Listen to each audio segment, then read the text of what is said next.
No todos los años la empresa en la que trabajas hace 100 años y no siempre tengo la suerte de entrevistar a una Chief Officer. Bueno, pues se han unido los astros porque hace unas semanas pude entrevistar a Yaiza Rubio, la Chief Officer de Metaverso en Telefónica. Para que os hagáis a la idea, el metaverso se considera que será tan importante o más que el nacimiento de Internet. En esta entrevista, Yaiza nos contará qué es el metaverso, por qué es tan importante, pero también otros aspectos como cómo serán las llamadas del futuro y temas súper importantes como Web3. Espero que os guste. Yaiza, muchísimas gracias por querer participar y gracias a David que me pasó tu contacto y me dijo, Yaiza tiene que participar en el podcast sí o sí, así que muchas gracias. Bueno, muchas gracias a vosotros dos, a los dos por incluirme en este espacio súper chulo. Quería empezar con una pregunta sobre el metaverso, porque estuve mirando entrevistas que te habían hecho y decías que el metaverso es tan importante o tiene un impacto similar al nacimiento de Internet. Entonces, ¿qué es el metaverso y por qué es tan importante o tiene tanto impacto? Bueno, al final, el concepto metaverso depende a quién, ¿no? A quién se le pregunte, puede entender unas cosas o se pueden entender otras, ¿no? Pero al final, como lo entendemos nosotros desde Telefónica, es que al final tanto las interfaces de usuario como el backend de las aplicaciones van a empezar a cambiar, en el sentido de que las interfaces de usuario van a empezar a ser más inmersivas y luego el backend de las aplicaciones, habrá muchos servicios en Internet que migren a no un backend centralizado, gestionado por el propio servicio, sino un backend común que son las típicas cadenas de bloques, ¿no? Entonces, vemos un poco ese cambio actualmente en el Internet que concebíamos y el que siempre se había hablado, ¿no? De cuando se hablaba de la Web 2, ese Internet estaba gobernado por las grandes aplicaciones sociales y se le daba como ese poder al usuario también de escritura, ¿no? Era cuando ya empiezan a los perfiles, pues a los creadores de contenido, tú puedes subir contenido, YouTube, Twitter, todo este tipo de redes sociales, ¿no? Pero luego ya vamos a esa famosa Web3, que es cuando le estamos dando al usuario pues un poder adicional, ¿no? El usuario tiene como un poder más en este Internet, que es, o sea, tiene más poder de decisión, ¿no? Tiene esa autonomía para decidir sobre su identidad en Internet, porque la custodia él, sobre sus datos en Internet, porque los custodia él y él decide con quién compartir esos datos.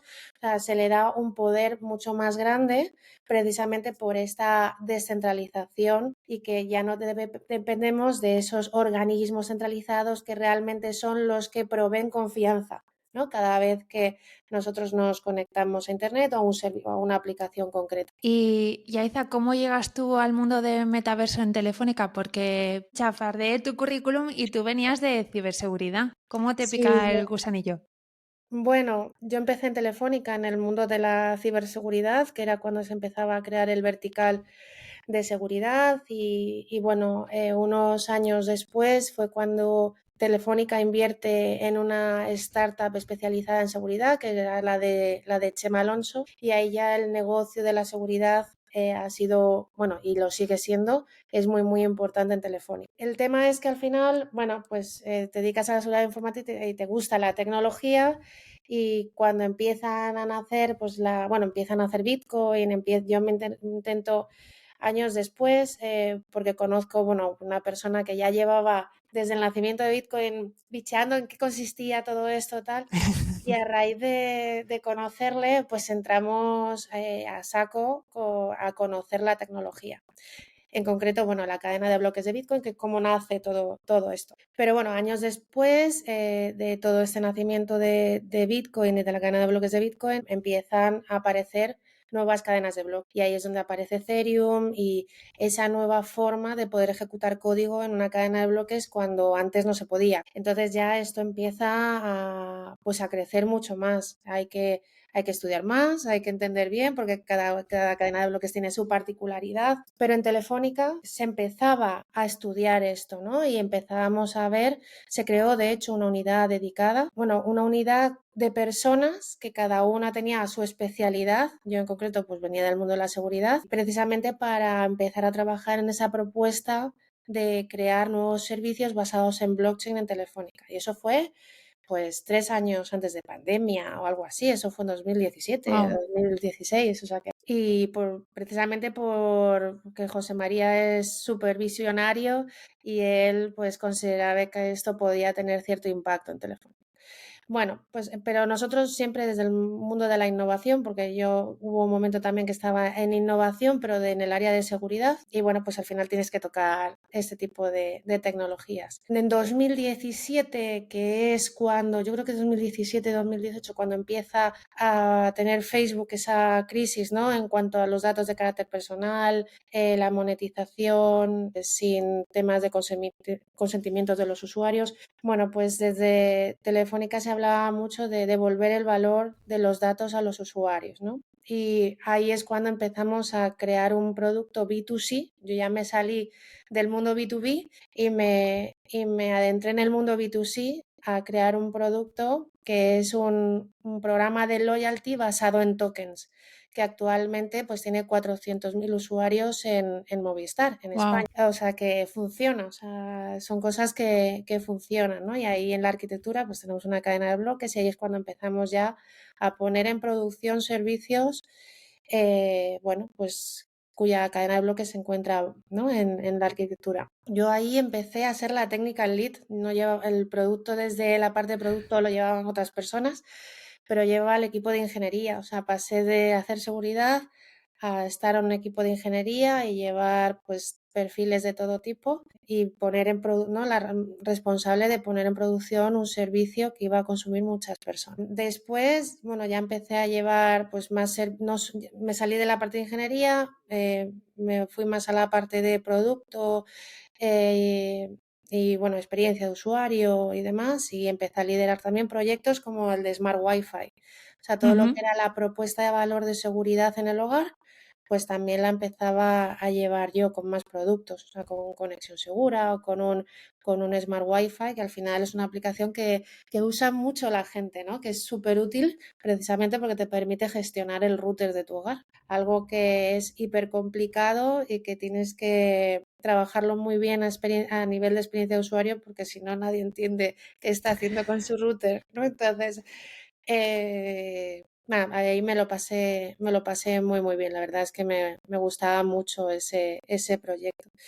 Y hace como 2 años, pues desde yo no estaba ni involucrada, ¿eh? Otros equipos empezaron pues yo creo que con el cambio de la identidad de Meta, ¿no? De Facebook a Ujú. Meta, y que para ellos también iban a dar un salto bastante cualitativo en todo esto, pues el propio José María decidió abrir una unidad que se dedicara únicamente, que se especializara en todas estas tecnologías, que al final tocamos muchas cosas, tocamos realidad virtual, realidad aumentada, realidad mixta, que todo lo que tiene que ver con experiencias.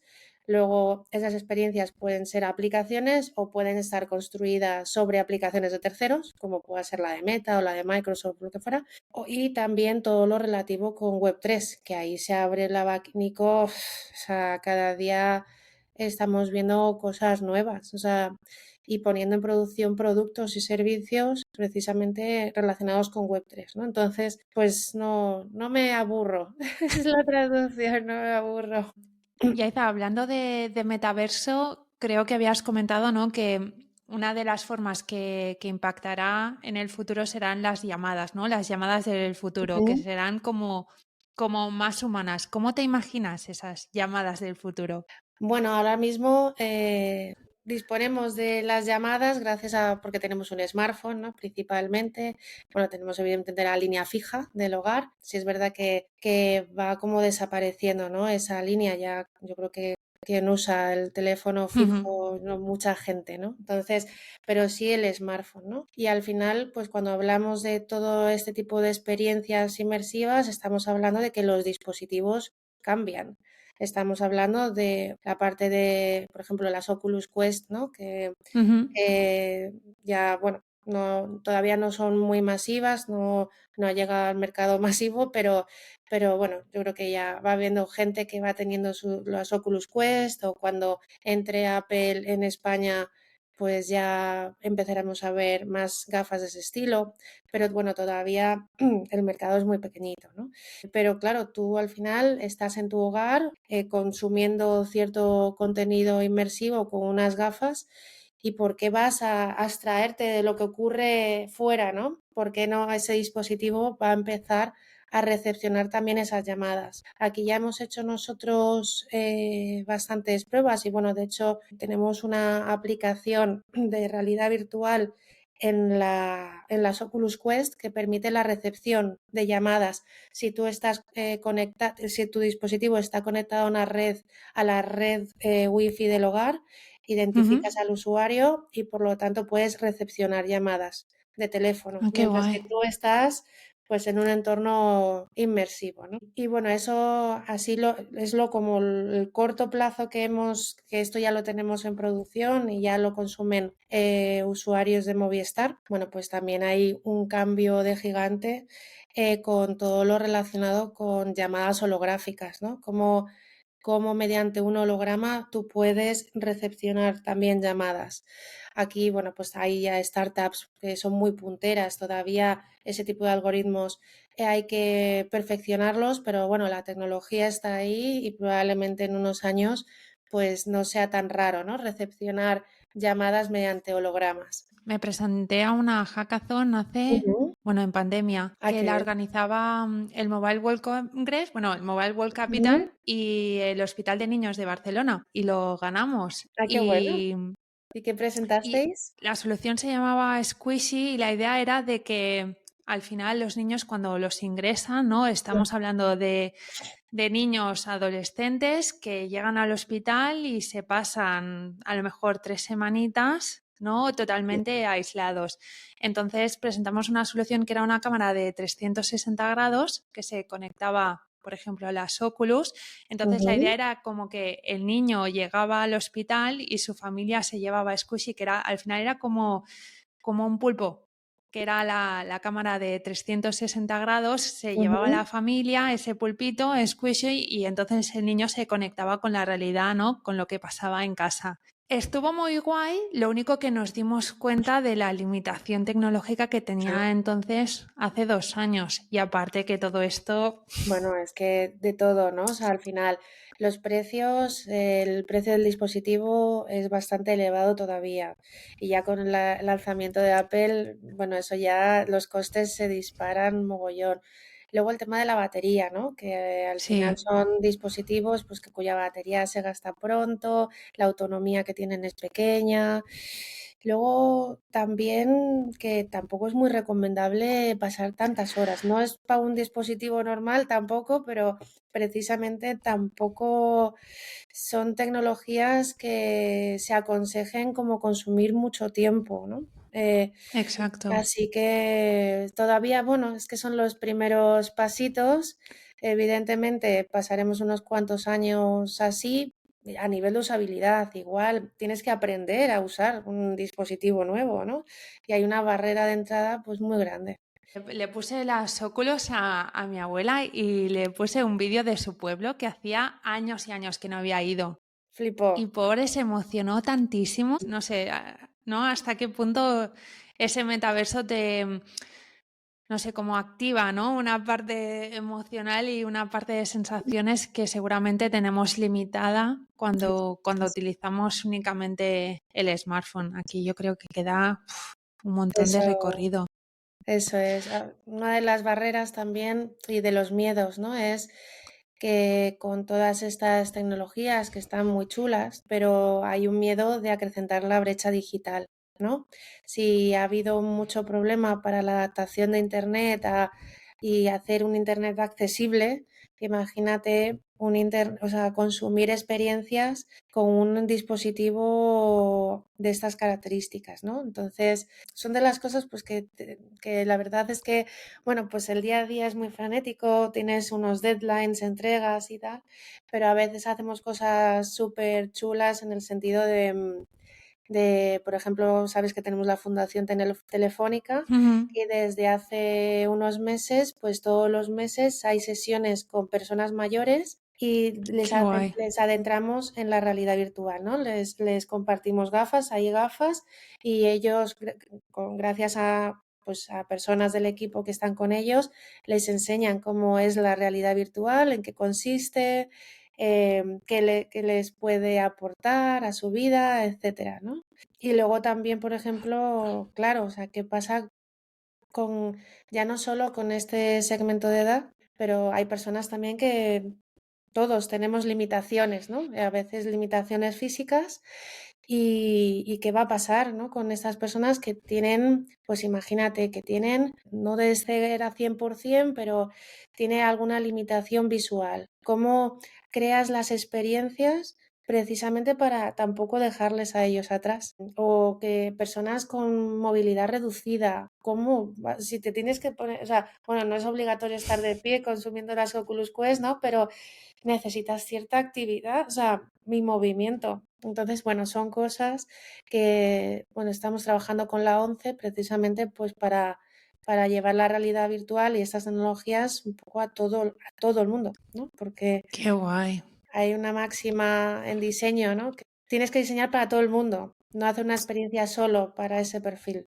¿Cuándo crees que habrá una adopción masiva de este tipo de productos? Ya, sinceramente no te sabría decir, pero yo creo que hasta dentro de 5 o 7 años esto no creo. O sea, tiene que haber mucha evolución todavía, ¿no? No solo a nivel de dispositivo, sino también a nivel de conectividad. O sea, se espera que estas gafas cada día sean más pequeñas y que no estén limitados al entorno del hogar, ¿no? Que tú vayas por la calle, tú estés en casa, igual que pasas del wifi al 4G, 5G y tal de forma automática, pues esto es igual, ¿no? Entonces, tanto la red del hogar como las redes móviles tienen que estar hiper preparadas también para que los usuarios no tengan ningún tipo de problema en la experiencia de usuario. Y la parte de Web3 es igual. O sea, yo no sé si alguna vez te has instalado un MetaMask y has intentado interactuar con una aplicación descentralizada, pero tú tener una extensión de navegador autorizando transacciones en paralelo a la web, o sea, a la gente ¿sabes? Es como, o sea, tengo que aprender otra vez a usar internet. Es que no me ha costado antes, ¿sabes? Me ha costado muchísimo aprender cómo funciona, como tener que aprender otra vez. Entonces, pues hay que bajar muchas barreras de entrada, sobre todo a nivel de usabilidad. Claro, es que, mira, justamente en el proyecto que te comentaba, hicimos las pruebas en un laboratorio de Vodafone, de Ujú, hecho, 5G, y nos ujú. dimos cuenta que teníamos un delay de entre 2 y 3 segundos. Claro, Fíjate. en el laboratorio directamente tú haces una videollamada y tienes un delay de 2 y 3 segundos y ya está, experiencia de usuario fuera. Eso es total, de verdad. Y nos dimos cuenta que dijimos, ostras, o sea, la tecnología por separado está ahí, ¿no? Se está Ujú. desarrollando, pero toda la parte de integración y cuando le empiezas a meter ya más aplicaciones por el medio, ya Pues, apaga y se vámonos. escucha, ¿no? Sí. Pues sí, justo. Bueno, lo que llevamos al Mobile World Congress fue precisamente con contenidos inmersivos. O sea, tenemos integrado el SDK de un partner porque es el que gestiona realmente, o sea, a nivel de contenido deportivo, cuando hacen la producción de ese contenido, imagínate el Real Madrid o un partido de baloncesto, tienen que Ujú. llevar ¿no? A la zona de la pista, tienen que llevar cámaras especiales y lo que te permite ese SDK es darle el poder al usuario de visualizar el partido desde la cámara Desde que él dentro. quiera. ¿No? Eso es Buah. súper chulísimo. Claro, pero también a nivel de red es una experiencia bastante intensa, ¿no? O sea, es bastante intensa. Y ahí, bueno, pues lo que estamos, como sabes, hay un proyecto que lo lidera, bueno, José María en la GSMA, que es Open Gateway, Ujú. y precisamente lo que estamos haciendo es, ¿no? Abrir nuestras capacidades a terceros, ¿no? A terceros desarrolladores para que si quieren mostrarles, imagínate, una experiencia súper buena, que no tenga ningún problema a nivel de conectividad, etcétera, pues que puedas, ¿no? Se puede contratar la API de Quality on Demand en Wi-Fi o también en móvil para que tengas una experiencia maravillosa y que la red no sea un problema en ningún momento. Yaiza, ¿qué viste en el mobile hace un par de semanas? Bueno, a ver, tampoco te creas tú que yo tengo tanto tiempo. Yo voy Bueno, y al que es muy mobile, grande, ¿eh? claro, yo voy al mobile y voy a currar y a hacer demos y a que todo funcione estupendamente. O sea que tampoco tenía como mucho tiempo, pero bueno, evidentemente en el stand de Telefónica llevamos la parte Open Gateway, ¿no? Con un tercero, un developer tercero, una empresa tercera integrando las APIs de Open Gateway y un producto interno como es Movistar Experiencia Inmersiva integrando también APIs de Open Gateway. Luego, en la parte, nuestros equipos de innovación de Telefónica de España, pues era una experiencia de trajes ápticos en el que tú podías jugar físicamente con una persona, pero tú recibías la recepción de que, por ejemplo, el balón te había dado, o sea, te había dado el balón con las gafas de realidad virtual Ujú. y tú lo notabas el balón porque, claro, tienes los trajes ápticos y eso ya está configurado para que cuando hay una colisión tú recibas esa señal Qué ¿no? guay. en el traje Creo áptico. que lo vi, creo que estaba Pau Gasol, es que vi un Así vídeo, eso, sí, pues correcto. vi un vídeo de Pau Gasol y Pau García Mira que yo entrevisté en el podcast a Ana Cejudo, que es la mujer de Ah, Pau. Y ah, vi los dos jugando y pensé, qué guay. sí, sí, sí, claro, claro, claro. Pues es justo eso. O sea que bueno, fueron dos demos bastante así que llamaron la atención y bueno, suelo pasar todos los años por el stand de Huawei, bueno, el stand, la ciudad de Huawei. Sí, ¿no? Y bueno, pues es que tienen infinitas cosas, o sea, tienen infinitas cosas relacionadas más con lo mío, pues bueno, evidentemente ha sido un mobile solo, o sea, asociado a temas de inteligencia, ¿no? De GenAI, todo era Ujú. GenAI este año. Tenían ahí una solución relacionada con generación de avatares en base a una foto y cómo hacer esto de forma automática, o sea, con inteligencia artificial. O sea que, bueno, son cosas bastante chulas o cómo mejorar los contact centers con inteligencia artificial. Hay hay infinitas cosas, la verdad. Yaiza, ¿cómo le podría contar a mi abuela que es un Web3 para dummies? Bueno, pues Web3 es la siguiente evolución de la web, donde cuando nació la web estábamos hablando de una web muy sencillita, ¿no? Que el poder del usuario era únicamente un poder de lectura, solo podían leer información. Luego, cuando hablamos de Web 2, estamos hablando de esta web de las grandes plataformas donde ya los usuarios pueden crear contenido. Y ahora, cuando estamos hablando de Web 3, es precisamente, bueno, pues se le da ese poder al usuario, ¿no? De más confianza, porque realmente es el propietario de sus datos, de su identidad, etcétera. La diferencia aquí principal, y yo esto a lo mejor no sé si alguna vez lo has escuchado comentar así, pero al final veníamos de un Internet sin Estado y vamos hacia un Internet con Estado. ¿Qué significa un Internet sin Estado y con Estado? Pues que al final, cuando tienes un Internet sin Estado, cada una de las aplicaciones de Internet gestionan su propia identidad, los datos de los clientes, entre ellas no tienen ningún tipo de interoperabilidad de nada de ningún tipo, ¿no? Por lo tanto, un sistema desconoce cuál es el estado de un usuario versus otro Claro. sistema. No sé, no, por eso es cuando se habla de el Internet sin estado. Y ahí es cuando entran los sistemas centralizados a proveer seguridad a Internet, ¿no? Alguien te provee una identidad, alguien te custodia tu dinero, cosas de ese estilo. Ujú. Entonces necesitas como entidades para dar confianza a este Internet sin estado. Cuando vamos a la parte de Web3, estamos hablando de un Internet con estado, precisamente porque todas las aplicaciones consumen un mismo backend que es una cadena de bloques. Por lo tanto, ese estado del usuario es compartido. Esa es un poco la diferencia. No sé si para mi Y abuela lo entendería, pero se suele bueno, explicar así. no, pero va bien así. Siempre digo dame eso para mi abuela, para que sea así de, ¿no? De fácil de entender para todo el mundo. Y Yaiza, te quería preguntar un poco sobre tu carrera en Telefónica, que ya me has comentado, ¿no? cómo viniste de temas de seguridad, ciberseguridad y ahora estás en el tema de metaverso, te quería preguntar, ¿por qué crees que es importante que empresas como Telefónica tengan un departamento, un equipo focalizado en temas de metaverso? Que, bueno, no todas las telcos han tomado esta decisión, no todas las empresas toman esta decisión, ¿no? Al final, esto todavía está en una unidad, o sea, son productos muy de innovación, por lo tanto, o un responsable de innovación podría abordar perfectamente este tipo de, ¿no? de iniciativas, pero al final ahí hay más en una telco, es una unidad de innovación que lleva muchas tecnologías, o sea, tienes que saber de red, tienes que saber de inteligencia artificial, tienes que saber de quantum computing, tienes que saber de Edge, tienes que saber de... Y ahora le metes la variable VR, AR, Web3, tienes, o sea, los equipos de innovación son superhéroes. O sea, entonces, bueno, la decisión que se tomó precisamente es de quiero un equipo que esté focalizado en esto porque puede ser importante para nosotros, ¿no? Entonces, bueno, pues nosotros no hacemos inteligencia artificial, no hacemos post-quantum, no hacemos nada de eso, o sea, eso, para eso están las unidades, no hacemos temas de red, para eso, o innovación en red, que para eso está el equipo de innovación, ¿no?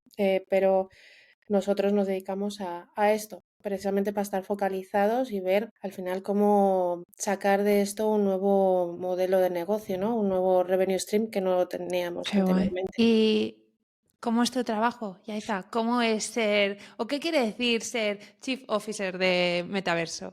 Al final la gente que está en mi equipo y la gente que está en los equipos de ingeniería desarrollando todo esto, al final, bueno, somos personas que llevamos haciendo producto digital mucho tiempo, ¿no?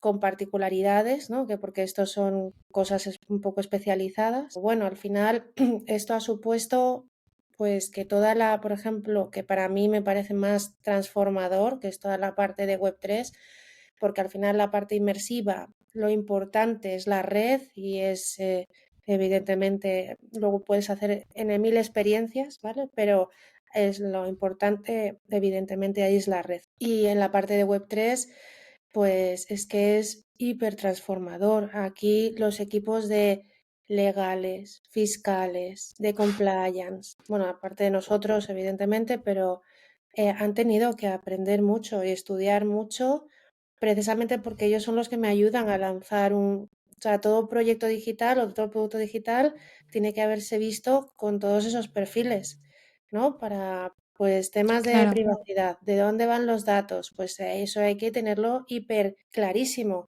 Entonces, imagínate, que usas un backend cuya información se queda ahí para siempre. ¿Cómo? La GDPR, ¿qué pasa con esto? O cuando empezamos a hablar de aceptar criptos para la compra de dispositivos, pues, ¿qué pasa con los estados contables? O sea, ¿qué significa que yo recepciono bitcoins? ¿Cómo impacta eso en ¿no? En mi plan contable? ¿Esto cómo se categoriza? ¿Esto cómo? Pues, ¿cómo va? O sea, entonces, y luego, bueno, compliance igual, porque entran nuevas empresas, tienen que evaluarlas, pues son cosas que son muy retadoras o que la propia Telefónica pues aporte y pueda aportar a las nuevas comunidades de Web3 y eso significa votar, eso significa hacer staking y esto, ¿qué impacto tiene cripto? Bueno, pues tiene, o Wow. sea, un impacto tan grande que como no te focalices es imposible hacer todo lo que hacemos, es imposible. ¿Y qué es lo que te gusta más de tu trabajo? Pues cada vez lo echo más de menos porque yo soy una persona de meterme demasiado en el detalle, intentar ir al detalle de las cosas, de los flujos, de cómo funciona, cómo estamos diseñando esto a nivel de arquitectura, esto que implica por debajo, implicaciones técnicas de todo tipo. Entonces, son tantos proyectos, tantos que al final no puedes estar a ese nivel de detalle, ¿no? Pero vamos, es lo que más me gusta de mi trabajo, estar con los equipos diseñando pues productos digitales, ya sean de Web3 o de lo que sea. Y la verdad es que el reto toda la parte de Web3 tiene un reto a nivel de, o sea, intelectual, o sea, que es que además filosófico, eh, intelectualmente es como muy retador, entonces es súper, la verdad es que es súper bonito. Has dicho reto filosófico y estaba pensando cuando hablé con Eva Llorente, que también es de Telefónica, que está también, empieza, ¿no?, a estar en temas de ética en la inteligencia artificial y justamente Ujú, creo que hoy se aprobaba en Bruselas como una nueva normativa, ¿no?, ujú. de inteligencia artificial. ¿Cómo crees que impactarán estas nuevas normativas o que ahora se ponga foco en el tema ético de las nuevas tecnologías? Bueno, la parte ética, o sea, una cosa es la parte legal, ¿no? Que tenemos que ir al dedillo, evidentemente, y otra cosa es la parte ética, ¿no? Una cosa puede ser muy legal, pero no muy ética. Ujú. Entonces, justo cuando te mueves en el mundo de la innovación y todo va tan rápido, pues cometemos el error de no pensar en esa parte ética. Nos ocurre en el sentido de que cuando empezamos a explorar toda esta parte de experiencias inmersivas y de parte de Web3, veíamos que la ética iba a ser también muy importante. Entonces, ahí el otro día participé como en una mesa redonda de, ¿no?, justo la ética en la inteligencia artificial, pero también la ética de los propios algoritmos en sí mismos. O sea, una cosa es que ¿no?, que la inteligencia artificial también puede ayudar a mejorar la accesibilidad, que es uno de los puntos muy importantes, ¿no?, Ujú. de hacer que la tecnología llegue a todo el mundo, no solo a un perfil concreto, sino que los propios algoritmos tienen que ser éticos en sí mismos. Y ahí también hay Se abre el melón. se abre el melón, se abre el melón de muchas cosas relacionadas con sesgos, ¿no? Entonces, bueno, entre otras, N mil retos que existen, ¿no? Pero el tema de los sesgos es bastante recurrente, ¿no? Solo hay que ver los traductores típicos que, Sí, sí. que la enfermera siempre es mujer, ¿no? Siempre cuenta el mismo pero que es Y, verdad. y Y The Doctor el siempre juez es, siempre es es hombre. médico. Pues eso. Sí, Hace unos días salió, ¿no?, problemas de OpenAI asociado a temas de incumplimiento de sí. la GDPR, pero claro, porque es una caja negra, o sea, los algoritmos son completamente caja negra y encima para poder entrenarlos necesitas un volumen de datos ingente que muchas veces son datos de carácter personal, no hay una gestión de roles específica para decirle al algoritmo, oye, no consumas esta información, pero este sí, o sea, este dato sí, pero este no. O sea, son debates súper bonitos, ¿eh? Sí. Los debates que más me gusta tener en Telefónica es con los equipos legales. Es verdad, es verdad. La gente dirá, ¿estás loca? No, es verdad. Es que si quieres hacer tecnología bien, necesitas a los equipos legales, que haya un entendimiento entre perfiles técnicos y perfiles legales. Y Aiza, participas en muchas ponencias, charlas. ¿Cómo haces para que todas estas nuevas tecnologías o nuevas tendencias, ahora como me contabas de Web3, ¿no?, que es algo que cuesta entender, llegue a todos los públicos? Pues teniendo mucho cuidado en el diseño. Yo creo que tengo mucha suerte del equipo de diseño que tengo en el equipo, la verdad, porque son gente muy, muy buena, muy buena. Y hay que tener muchísimo, muchísimo cuidado de no crear productos digitales, ¿no?, un poco a la ligera, sin tener pensado y esto más que meditado, cómo tienen que ser los flujos, que el usuario lo entienda en todo momento lo que está haciendo, o sea, que sea consciente. Hace un tiempo leía a una diseñadora súper especializada en el mundo Web3 y dice, hemos vuelto otra vez a cometer el mismo problema.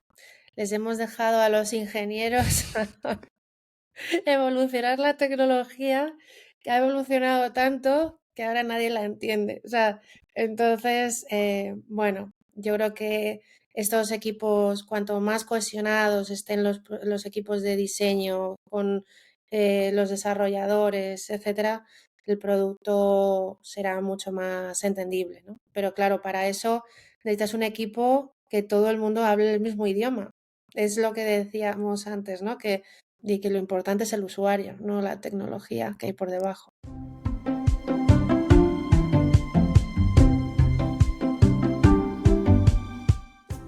Mm, Pues, Yaiza, si quieres, ya vamos para la ronda final de preguntas rápidos venga, y no te vale, robo más tiempo ya. vale. ¿Qué es lo que te gustaba hacer de pequeña y seguramente has dejado de hacer? Bueno, yo de pequeña quería ser tenista profesional, siempre lo he ¿Ah, dicho. sí? Sí, claro. ¡Oh! Y jugaba mucho al tenis, o sea que evidentemente jugar al tenis, ¿no? Ir jugando al tenis. Ahora juego al pádel, pero bueno, sí es verdad que a veces pues le echas de menos y bueno, ya evidentemente físicamente no estoy ni para pasar 5 minutos en una pista de tenis, o sea que Bueno, pues yo creo que es eso, jugar al tenis. si te pudieras llevar algo al futuro, ¿qué te llevarías? Yo creo el móvil, para que me tengan completamente localizada en todo momento. Un reto u objetivo en el que estés trabajando. Como ahora la prioridad en Telefónica, evidentemente, es Open Gateway, yo creo que intentar que las APIs y las capacidades de una telco estén expuestas para un mundo, aunque todavía pequeñito, pero que puede crecer, yo creo que ese, ¿no? Lo que te comentaba de los oráculos, que es súper, la verdad es que ha sido un reto bastante chulo. Qué guay. Ahora hay que meterle mucho tiempo exponiendo más APIs, más países, así que muy bien. Bueno, pues estaré ahí aportando mi granito a ver si le Eso hacemos crecer. eso es. Una mujer que te inspire. Pues yo creo que así cercano, si es verdad que así como compañeros en el trabajo, porque al final pasan muchas horas, ¿no? Trabajando. Yo creo que es súper inspirador ver, por ejemplo, a Laura Basolo, ¿no? Laura hace tiempo, bueno, tuve la suerte de tener una charla con ella y me contaba lo rápido que creció en Telefónica, ¿no? Y mira dónde está ahora y además la ves y dices, es una persona súper sencilla de Bilbao. Si te tiene que decir A, te va a decir, o sea, no Qué sé, guay. ¿Qué consejo le darías a Yaiza de cuando era pequeña? que no tenga prisa por nada, que a veces vamos siempre, y bueno, todavía me lo sigo diciendo, o sea, que me parece que vamos en modo locura todo el día, ¿no? Pues eso, que no tenga prisa ni por crecer, ni por aprender, ni que los shortcuts no son buenos consejeros, así que todo tiene su tiempo. Yaiza, muchísimas gracias. Ha sido un Gracias a placer. ti, He por aprendido favor. muchísimo, ¿eh? Ha Me sido llevo un además montón de cosas. súper chula la conversación. Muchas gracias.